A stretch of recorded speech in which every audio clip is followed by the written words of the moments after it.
This is about a pound. I wouldn't cut it too thin. People say, oh, you know, prosciutto, you gotta be thin. All those no, scallopinis. I like calling them scallopinis. They probably aren't, right? It's probably not a noun. I have to go back to my third grade teacher. I think she's still alive. She's only like 112.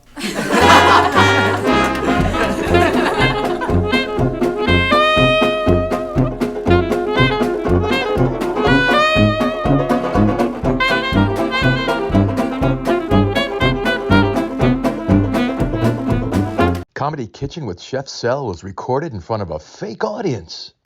Hey guys, Chef Sel right here.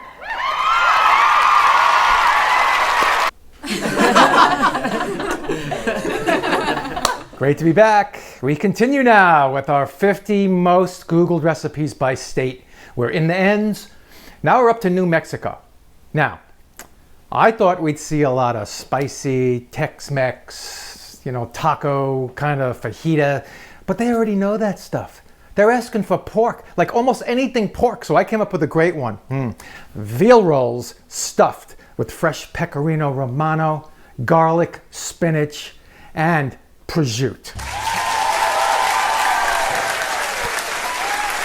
Let's get started. Now hang around because towards the end I'm going to show you a link that I put together that goes great with this dish as a nice, kind of healthy, but delicious dessert. So hang out for that, hang out for this, and let's get started.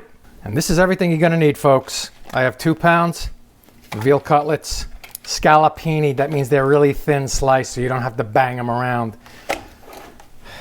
Be a battered veal. And we have some delicious prosciutto. This is about a pound. I wouldn't cut it too thin. People say, oh, you know, prosciutto, you gotta be thin. All those no, you need some base on this. So you want some base because you're gonna roll it up with this thinly sliced veal. Olive oil, already chopped parsley. Do yourself a favor, get it already chopped in these plastic thingies in your produce section. Already pasted garlic, which means it's been minced.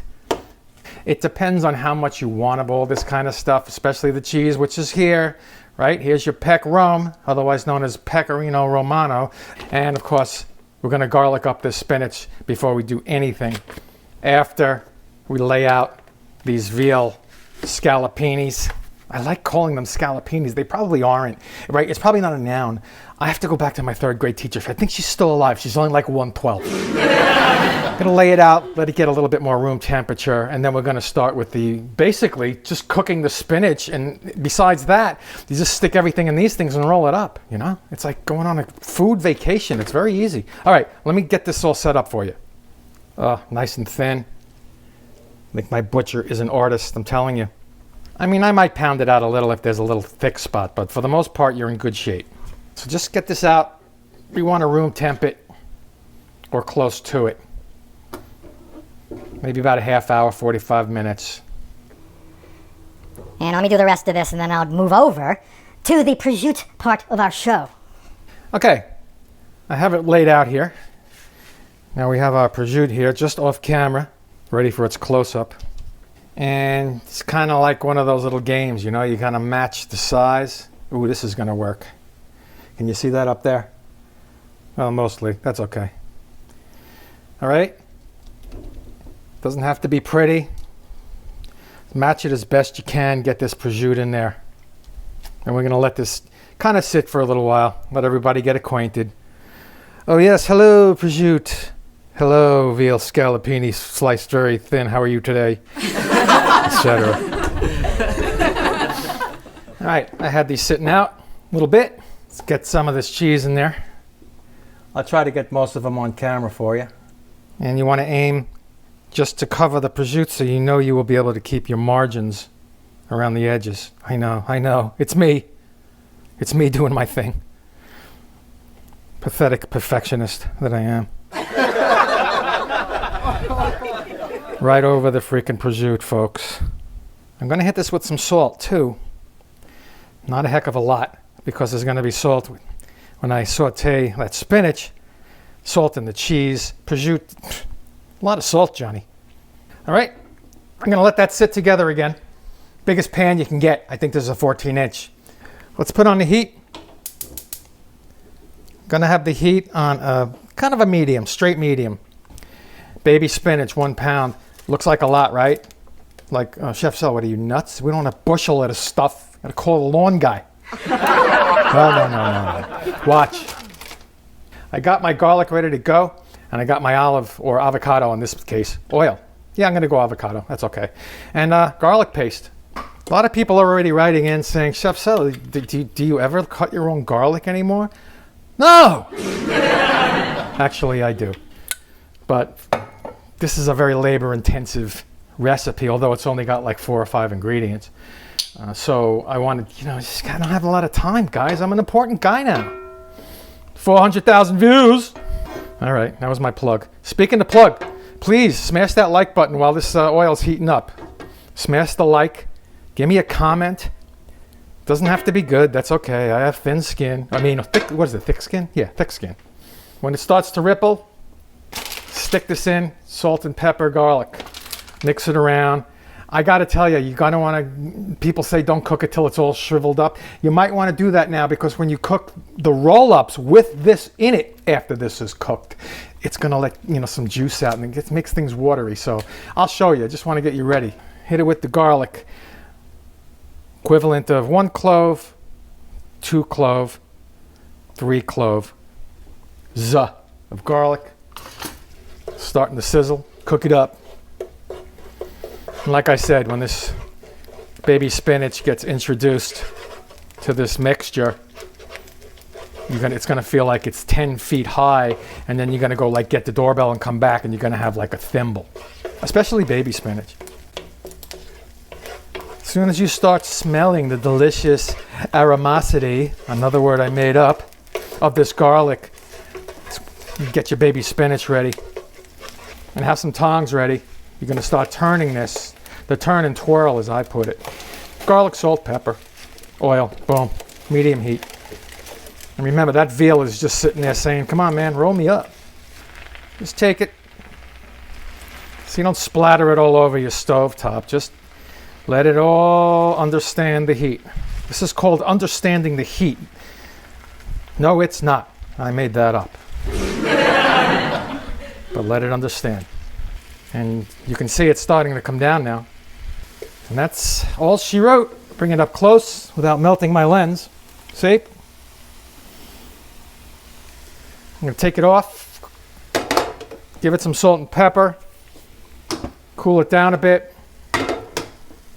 And again, that's another layer of salt that we're doing here inside these things. So just be careful. That salt adds up. We're going to let this cool in the pan, and then we're going to transfer it to a small bowl. Going to use this pan to saute these roll-ups once they're rolled up. All right, let everything cool, and I will be back. Ready to be filled with this. Tie it off at both ends with this. I took some kite string, that's all. Just don't let it fly away. We'll edit that out, don't worry. And I don't know, what's that, about 9 to 10 inches each piece? You'll see what I do. Pretty easy. All right, I'm going to use my digits. You can use tongs if it's still hot. And we want to have this incorporated like a jelly roll. We're not going to kind of stuff it, even though I call them stuffed, which in a way they are, but they're not, but they are. Never mind. So, like this. It's all rolled up together. Again, follow the prosciutto. My 11th book. Wait, 10th book? Follow the prosciutto. Gauge yourself, Take a look. What do you have left? And what do you have left? You know what I mean. A little more peck on top. Very simply, I'm going to tightly roll these, but don't squish it so everything comes out of it. You know what I mean? I haven't really loaded them up, so these are going to roll pretty good. Seam side down for now. Line them up. There it is. Center it, best you can on the piece of string. And tie it up, man. Pinch it. Pinch those ends. No seeping allowed. Next end. And that's it. See, I'm going to cut off these little ends. There you have it. All tied up, ready to go. I'm gonna see if I can just put a little bit of oil on these things with a brush so the salt sticks. It's all science, folks. Get involved in science. Okay, just a little bit. Say we did. Okay. Clean them up. Get that pan, get that oil hot, coming back. All right, I put them seam side down, lined them up, which is great for all you people like me with OCD. Whatever. And I have it on a medium. I don't want this to cook too hard. Then I'm going to flip it just once to the other side and cook that side. Get a nice brown on it. I have this top on to give it the oven effect, so it'll kind of internally cook as well. So you don't have to just have the outside cooked and the inside yucky. And there you have it. Nice and brown. Beautiful. Stay together pretty much. Aha. See if I can get them all in there. Look at that. Delicious veal roll. And now we go to the tasting. Check it out. Can I get it any closer without blurring it? Oh, look at that spinach and cheese. That's all you need. Well, this is really all you need. Let's give it a shot. Man, very Italian tasting. I gotta tell you, if there's such a thing. Anyway, stay tuned. We have dessert coming up next. Just check the link at the end of this video and smash that like button and subscribe. Hit that bell. Say hello on Facebook, Comedy Kitchen with Chef Sal, and I am Chef Sal. And I'll see you next time.